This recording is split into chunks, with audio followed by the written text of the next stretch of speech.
اعوذ باللہ من الشیطان الرجیم، بسم اللہ الرحمن الرحیم۔ شروع کرتی ہوں اللہ پاک کے بابرکت نام سے جو دلوں کے راز جاننے والا ہے۔ معزز ناظرین، اللہ پاک نے بہت سے بادشاہوں اور دیگر لوگوں کو مال و دولت سے نوازا تھا، لیکن جب بات آتی ہے قارون کے خزانے کی تو دنیا کے تمام بادشاہوں کے مال و دولت کے خزانے اس کے مقابلے میں معمولی سا حصہ ہیں۔ قارون کون تھا اور اتنا سارا خزانہ اس نے کیسے حاصل کیا، اور کس طرح یہی خزانہ اس کے لیے وبال جان بنا، اور کس طرح اس نے اللہ پاک کی نافرمانی کی اور اللہ پاک نے اسے اسی خزانے کے ساتھ زمین میں دفن کر دیا، یہ جاننے کے لیے اس ویڈیو کو مکمل دیکھیے۔ روایات سے پتہ چلتا ہے کہ وہ موسیٰ علیہ السلام کا چچا زاد تھا اور بنی اسرائیل کا بہت بڑا تورات کا عالم تھا۔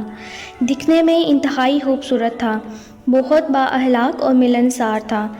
روایت سے پتہ چلتا ہے کہ قارون سود پر لوگوں کو قرض دیتا تھا اور کئی گنا وصول کرتا تھا۔ اس طرح یہ دولت جمع کرتا گیا اور اس کے پاس بے حساب مال و دولت جمع ہو گیا۔ مال و دولت کے آتے ہی وہ موسیٰ علیہ السلام کا دشمن بن گیا، کیونکہ حضرت موسیٰ علیہ السلام نے اللہ کے حکم کے مطابق زکوٰۃ دینے کا حکم دیا تھا۔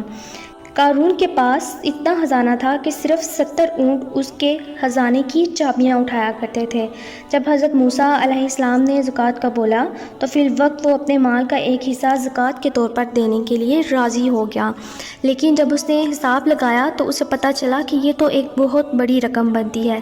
اس پر لالچ کا بھوت سوار ہو گیا اور تب اس نے نہ صرف خود زکوٰۃ دینے سے انکار کیا بلکہ بنی اسرائیل کے دیگر لوگوں کو بھی بہکانے لگا اور کہنے لگا کہ موسیٰ علیہ السلام زکوٰۃ کے بہانے سے تم لوگوں کا مال ہتھیانا چاہتے ہیں، اور یہاں تک کہ اس نے حضرت موسیٰ علیہ السلام کے خلاف سازش رچی اور ایک عورت کو کچھ مال دے کر کہا کہ وہ موسیٰ علیہ السلام پر بدکاری کا الزام لگائے۔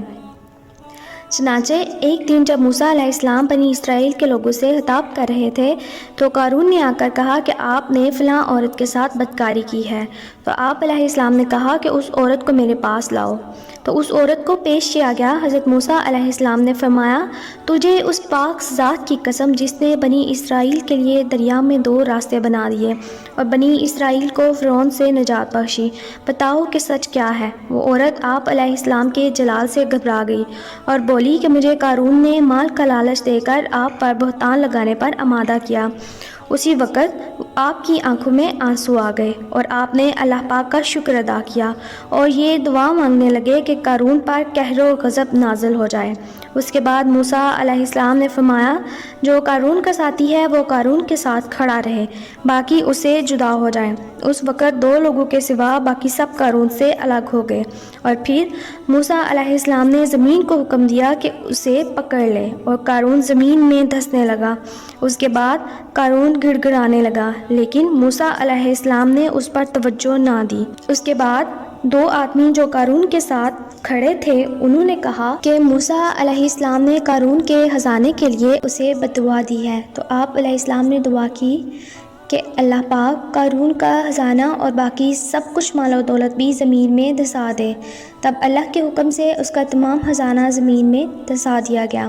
اللہ پاک فرماتا ہے، جو بخل کرتے ہیں اس چیز میں جو اللہ نے انہیں اپنے فضل سے دی، ہرگز اسے اپنے لیے اچھا نہ سمجھے بلکہ وہ ان کے لیے برا ہے، کیونکہ عنقریب جس میں وہ بخل کیا کرتے ہیں قیامت کے دن ان کے گلے کا توق ہوگا، اور اللہ ہی وارث ہے زمین و آسمان کا۔ ناظرین، جس طرح اللہ پاک نے قارون کو نافرمانی کی وجہ سے عبرت کا نشانہ بنایا، آئیے اللہ پاک سے دعا کرتے ہیں کہ وہ ہمیں اپنے ان بندوں میں شامل کرے جن پر اس کا فضل و کرم ہوا، نہ کہ ان لوگوں میں سے جو کہ اس کے غضب کا شکار ہوئے۔ السلام علیکم، اللہ حافظ۔